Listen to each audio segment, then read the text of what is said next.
Hello mga ka-idol! Welcome back nga ulit sa aking panibagong video. Ngayong araw nga ay pupuntahan namin yung magbibigay sa amin ng guinea pig. Ayun nga ay nakita ko lang sa Facebook at dali-dali nga naming minessage at ibibigay niya na yung kanyang mga guinea pig. Babae at lalaki nga pala ito. Tagad ko nga siyang minessage mga ka-idol. At hindi na raw niya maasikaso. Ngayon nga mga ka-idol ay pupuntahan na nga natin. Salamat na rin at tayo ang napiling bigyan ni ma'am ng kanyang guinea pig. At ito nga ay nakakalungkot para sa kanya. At siya nga pala ay umiyak bago niya ibigay sa ating itong kanyang alaga. Ay hindi namin po ito pababayaan. Huwag po kayong mag-alala. Salamat na rin at kami po ang iyong napili. And so, yun nga mga ka-idol, ay sisimulan na natin kung paano namin siya nakuha. Tara na, let's go! At ito nga mga ka-idol, muna nga pala ay sumakay muna kami ng tricycle bago kami sumakay ng padjak. Hindi ko na nga pala na-videohan yung unang pagsakay namin ng tricycle magmula doon sa amin. Lot 16, Yun nga mga idol, nagpahatid na muna kami kay ate, nagpapadjak. Ito nga mga ka-idol ay hinahanap nga namin kung saan ang address ng kanyang bahay. Medyo nga nakalug-kalug ang ating pwesto dyan at ang mga daan dito ay may mga hams at medyo may lubak-lubak kaya nakalug-kalug ang loob ng padjak. Pero okay lang yun, sanay naman tayo sa ganyang mga daan. So shout out nga pala dito kay ate na naghahanap buhay. Nagpapadjak para sa kanyang pamilya. So mga ka-idol, para mabuhay lang niya sa araw-araw. O diba? Kahit babae ka ay pwede kang magpagsabayan sa mga kalalakihan. Wala yan sa kasarian. Ang dating pakinggan ang kanyang istorya sa ating nagpapadjak. Sa araw, nakabili ako ng cycle power ko. Magkano naman tayo kinikita mo sa pagpapadjak? Kaya ngayon, may na.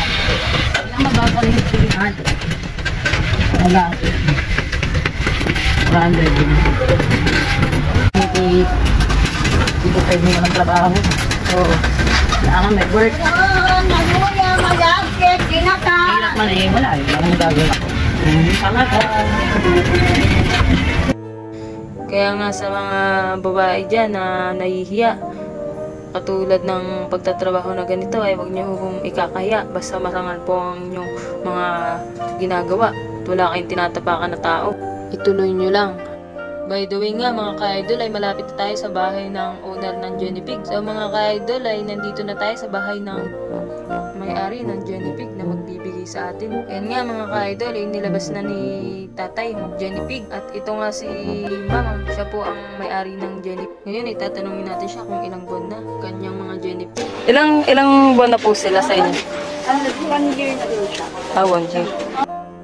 Ito nga mga idol ay uuwi na kami at nakuha ko ng mga guinea pig sa dati niyang may-ari. Ay salamat nga po pala ma'am. Hindi ko po ito pababayaan katulad ng inyong pag-aalaga. Ito nga mga ka-idol ay pauwi na nga kami at sinakyan nga ulit namin si ating nagpapadjak. Ito nga mga ka-idol ay nakauwi na kami ng bahay. Hindi ko na nga nabidyohan yung isang tricycle na sinakyan namin at nalubat ng aking cellphone. At ito nga mga ka-idol ay ililipat na nga natin sila ng hawla at napakalit ng kanilang hawla. Hindi sila masyadong makakagalaw dyan. Ito nga mga ka-idol, ito nga pala yung binigay ni ma'am sa atin na tirang pagkain nila. Mga pellet. Ito nga mga ka-idol ay papakain muna natin sa kanila bago ako bumili ng pagkain nila. At kukuha nga rin pala ako ng gamot para dagdag pagkain nila. Ito nga mga ka-idol ay dito ko sila ililipat sa ulang yan para komportable silang gumalaw. Makagala rin sila at hindi sila masikip. Yan nga mga ka-idol ay binawalisan nga muna ni Mami Jonah yung paglalagyan ng kulungan nila para malinis na rin. Komportable sila, hindi marumi. Yan nga mga ka-idol, ito nga sila. Bago kong alaga, na cute. Dalawa nga pala yan, isang babae at isang lalaki. Yan, paparamihin natin sila. Yan nga mga ka-idol, ay sinisimulan ko nang ayusin yung kanilang hawla at medyo may butas dyan sa bandang unahan. Pero ayusin natin yan para hindi sila makaalpas. Lalagyan natin yan ng DIY pantakip. Yun nga mga ka-idol, ay sisibulan ko na silang ilipat doon sa kabilang cage para sila ay makakomportable ng higa. Ito nga mga ka-idol ay medyo ano pa ako dyan maglipat at ngayon lang ako makakapag-alaga ng guinea pig. Yun nga mga ka-idol ay nakisali yung isang alaga ko dyan na si Mukbang Dog. Yun nga mga ka-idol ay tinatanggal ko na yung kanilang inuman at ilalagay ko nga dun sa bago nilang bahay. Yun nga mga ka-idol ay iniisa-isa ko nang tanggalin pati itong lagay nila ng pagkain ng feeds.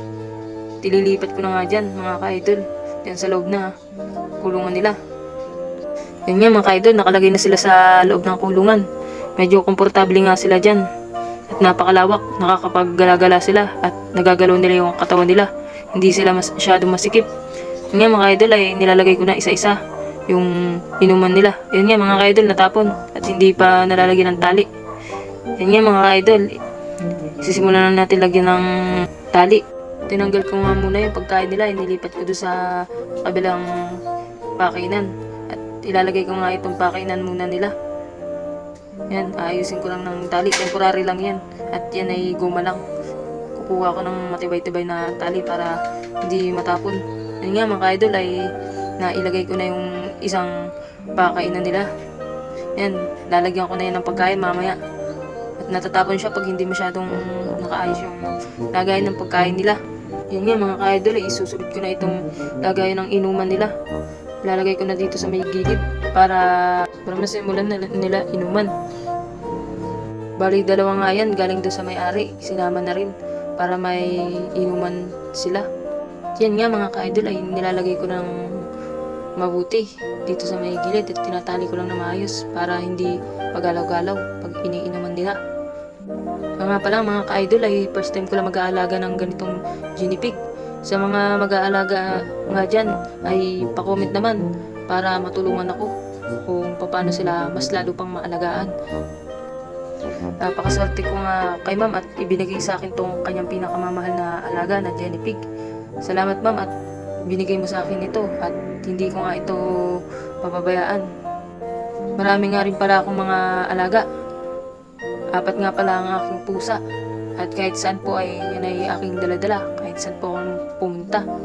Yan nga mga ka-idol ay ilalagay ko na yung isa pang inuman nila para tig-isa sila ng inuman. Yan nga mga ka-idol ay pag-alagala na yung mga guinea pig. Titignan nga ang bawat gilid, magmamasid-masid at bago nga ang kanyang hawla. Yan nga mga ka-idol ay natapos ko na rin gawin ang pakainan nila at lagayan ng tubig. Yan nga mga ka-idol ay sisimulan ko nang lagyan sila ng pagkain para makakain na rin sila at galing sila dun sa biyahe. At alam kong gutom na rin sila. Yan nga mga ka-idol ay lalagyan ko na rin ng tubig yan, panibagong tubig nila para lagi silang mainumin. Ito nga mga ka-idol, ang kanilang pakainan at tubigan. Ganyan po, nakaset up. Yan nga po sila, napakatataba. Paparamingin ko po sila para marami silang aalagaan po. Para na rin sila ay may anak na kasama at sila ay rumami ang lahi. Sabi nga ng owner nito ay pwede ko silang paparami at ibenta. Yan nga mga ka-idol ay nagsisimula ng uminom ng tubig. Yan nga mga ka-idol ay mukhang uhaw na uhaw si Leo. May mga pangalan pala yan, si Zoe at si Leo. O diba parang artista sa abot na kamay. O diba? So mga ka-idol ay binigyan ko nga sila ng damo. Tinesting ko nga silang bigyan at nagustuhan naman nila yung damong binigay ko. Yan nga mga ka-idol ay konti lang muna binigay ko at dadamihan ko yan mamaya at kukuha ulit ako. Papakain ko sa kanila para sila ay may iba't ibang makain at tumaba pa rin sila. Yan mga ka-idol ay mukha naman nagustuhan nila at kukuha ulit ako ng panibagong damo. Nugasan ko nga muna yan bago ibigay sa kanila kasi may iba't ibang dumadapo dyan na pwedeng mag-cause ng sakit nila. Kaya nga mga ka-idol ay yan nga at mukhang basa at gawa ng tubig.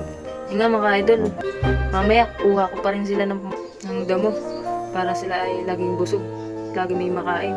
So yun nga mga ka-idol ay kung natapos mo itong video na to sa huli ay pakipollow naman ang aking video. Salamat!